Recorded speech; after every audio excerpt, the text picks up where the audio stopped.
Shalom Bapak Ibu semua, saat ini kita ada di khotbah minggu bersama Box Willy. Dan tema khotbah minggu ini adalah mengucap syukur. Mazmur 104, masuklah melalui pintu gerbangnya dengan nyanyian syukur. Ke dalam pelatarannya dengan puji-pujian, bersyukurlah kepadanya dan pujilah namanya. Katakan amin.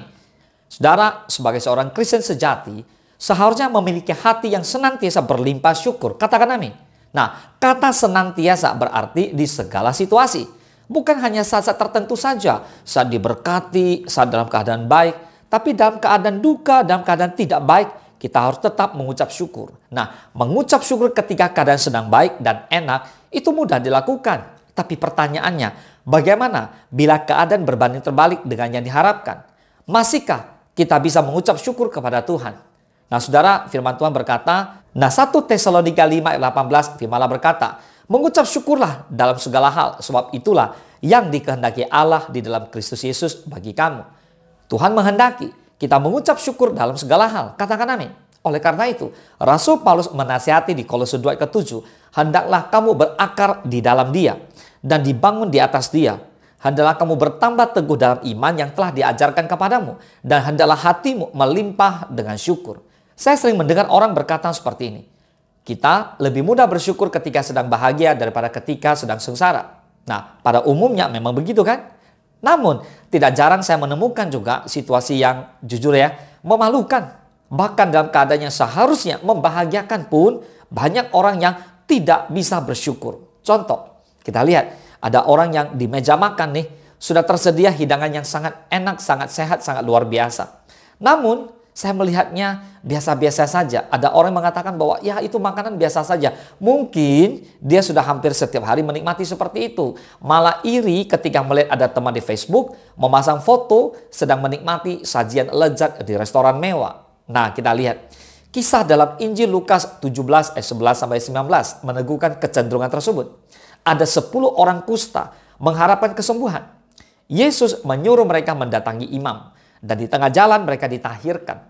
Namun hanya satu orang yang setelah menyadari kesembuhan itu berbalik untuk memuliakan Allah dan bersyukur kepadanya. Jika dihitung, hanya 10% orang yang tahu bersyukur. Sisanya 90% alias mayoritas tidak tahu bersyukur. Parah kan? Dan ini sangat memprihatinkan bukan? So apakah kunci pembedanya? Firman-Nya menunjukkan iman atau kepercayaan kepada kuasa Yesus. Di Lukas 17 ayat ke-19, lalu ia berkata kepada orang itu, berdirilah dan pergilah, imanmu telah menyelamatkan engkau. Saudara, iman mencelikkan mata rohani sehingga kita dapat mengenali kebaikan Allah, memuliakan Dia dan bersyukur kepadanya. Lebih jauh lagi, iman merupakan kunci untuk mengalami keselamatan. Tentu saja, kita ingin menjadi orang yang tahu bersyukur. Kenyataannya, kita kerap kali tergelincir, tidak tahu bersyukur. Jadi bagaimana? Tampaknya kita perlu berdoa, saudara. Mari sama-sama dengan iman katakan, ya Allah, ya Tuhan, hidupkanlah iman saya. Sehingga dalam keadaan apapun, saya dapat mengenali kebaikan-kebaikan Tuhan dan bersyukur kepada Tuhan. Katakan amin. Ingat, iman mencelikkan mata kita untuk mengenali kebaikan Allah dan memampukan kita mengucap syukur kepadanya. Katakan amin. Sekarang kita lihat, ada apa di balik mengucap syukur? Kita seringkali tidak menyadari bahwa di balik pengucapan syukur ada kekuatan yang dahsyat. Katakan kekuatan yang dahsyat. Nah, sebab saat kita mengucap syukur, walau situasi tidak mendukung, kita sedang mengaktifkan iman kita. Jadi iman kita yang bekerja.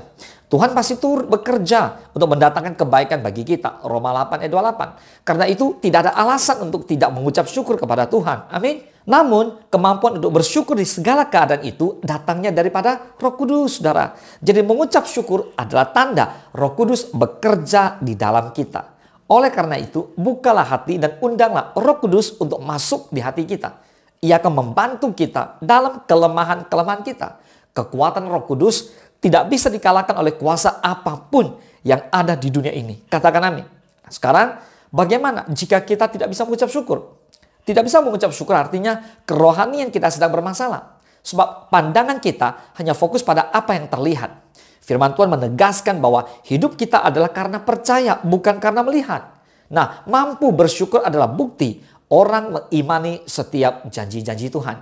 Habakuk 3, 17-18. Sekalipun pohon ara tidak berbunga, pohon anggur tidak berbuah, hasil pohon zaitun mengecewakan, sekalipun ladang-ladang tidak menghasilkan bahan makanan, kambing domba terhalau dari kurungan, dan tidak ada lembu sapi dalam kandang. Namun aku akan bersorak-sorak di dalam Tuhan, beria-ria di dalam Allah yang menyelamatkan aku. Katakan amin.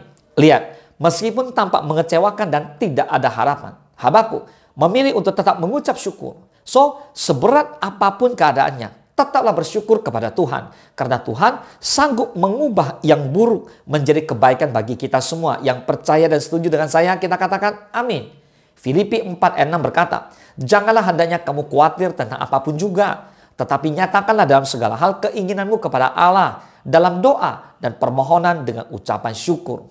Sebuah studi yang dilakukan psikolog Robert Amos membagi relawan menjadi 3 kelompok.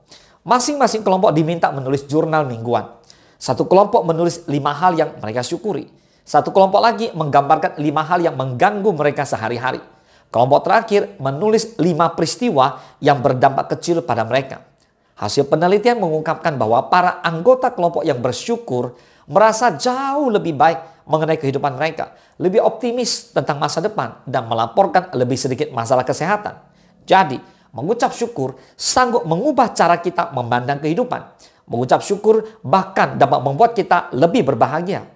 Alkitab telah lama memuji manfaat bersyukur pada Allah, karena hal itu mengingatkan kita akan karakternya Tuhan.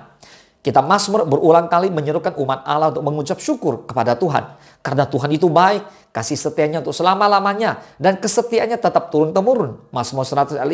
Bahkan di Mazmur 107 ayat 8 dikatakan, biarlah mereka bersyukur kepada Tuhan karena kasih setianya, karena perbuatan-perbuatannya yang ajaib terhadap anak-anak manusia. Amin. Filipi 4 ayat ke-7. Damai sejahtera Allah yang melampaui segala akal akan memelihara hati dan pikiranmu dalam Kristus Yesus. Amin. Saat Rasul Paulus menutup suratnya kepada jemaat di Filipi, surat itu sendiri adalah semacam ucapan terima kasih kepada jemaat yang telah mendukungnya. Ia menghubungkan doa syukur dengan damai sejahtera Allah yang melampaui segala akal. Dengan berfokus pada Allah dan kebaikannya, saudara, kita akan menemukan bahwa kita dapat berdoa tanpa merasa cemas dalam setiap situasi dengan ucapan syukur. Mengucap syukur mendatangkan kedamaian yang menjaga hati dan pikiran kita dan mengubah cara kita memandang kehidupan.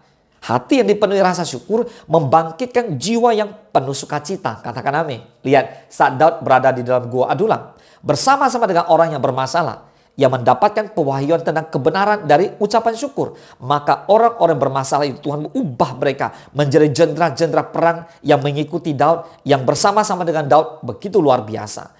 Mazmur 57 ayat 8-11. Hatiku siap ya Allah, hatiku siap. Aku mau menyanyi, aku mau bermazmur. Bangunlah hai jiwaku, bangunlah hai gambus dan kecapi. Aku mau membangunkan fajar. Aku mau bersyukur kepadamu di antara bangsa-bangsa, ya Tuhan. Aku mau bermazmur bagimu di antara suku-suku bangsa. Sebab kasih setiamu besar sampai ke langit dan kebenaranmu sampai ke awan-awan. Tinggikan dirimu mengatasi langit, ya Allah. Biarlah kemuliaanmu mengatasi seluruh bumi. Amin. Saudara, ucapan syukur menyiapkan hati saudara untuk menerima berkat dan kebaikan Tuhan dalam hidup saudara. Ucapan syukur menyiapkan hati saudara untuk menyambut datangnya fajar pemulihan atas pergumulan hidup saudara. Katakan amin.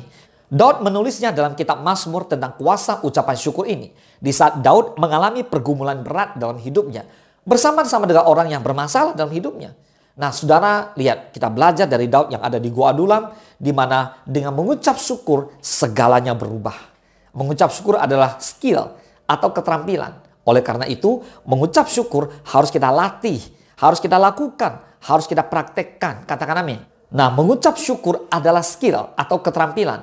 Oleh karena mengucap syukur adalah sebuah skill atau keterampilan, maka mengucap syukur itu pun bisa dipelajari dan bisa dilatih. So, latihlah dan belajarlah bersyukur dengan menaruh perhatian kepada kasih, kebaikan, dan kemurahan Tuhan atas hidup kita. Ingatlah satu persatu kebaikan Tuhan lewat orang-orang di sekitar kita. Cobalah bawa itu dalam doa syukur kepada Tuhan. Ucapkan terima kasih kepada Tuhan Yesus. Ayo sama-sama katakan terima kasih Tuhan Yesus. Kami bersyukur, amin, atas berkat, anugerah, rahmat apapun yang terjadi. Amin. Saudara, kita perlu melihat ke belakang untuk menghitung berkat-berkat Tuhan dan kebaikan Tuhan sepanjang hidup kita, sepanjang tahun ini, sepanjang bulan ini, sepanjang hari ini. kita perlu datang kepada Tuhan Yesus untuk bersyukur. Berterima kasih atas semua perkara, semua berkat, semua kebaikan, semua kelahiran anak, pemberkatan nikah, promosi, multiplikasi, kesembuhan, pemulihan, dan lain sebagainya. Katakan amin. Tuhan Yesus memberkati. Mari saudara, kita bersatu dalam doa. Bapa, terima kasih. Hari ini kami belajar tentang mengucap syukur. Ternyata Tuhan menghendaki kami bersyukur. Kami mau melakukan bersyukur. Dan mengucap syukur itu sebuah skill dan bisa dilatih. Oleh karena itu kami mau bersyukur senantiasa. Kami mau praktekkan ucapan syukur ini dalam hidup kami. Senantiasa. Itu artinya bukan hanya dalam keadaan baik saja. Tapi dalam keadaan yang kurang baik pun kami tetap bersyukur. Kami tahu bahwa Allah turut bekerja dalam segala sesuatunya untuk mendatangkan kebaikan buat kami. Orang-orang yang mengasihi-Mu ya Tuhan. Bapa, terima kasih. Berikan kekuatan buat setiap hamba-hamba Tuhan yang mengikuti khotbah minggu ini. Biar mereka dikuatkan, biar mereka dimampukan untuk selalu mengucap syukur dalam segala keadaan. Terima kasih Bapa, terpujilah nama Tuhan. Hanya di dalam nama Tuhan Yesus kami berdoa dan kami mengucap syukur. Haleluya. Amin. Selamat hari Minggu. Tuhan Yesus memberkati.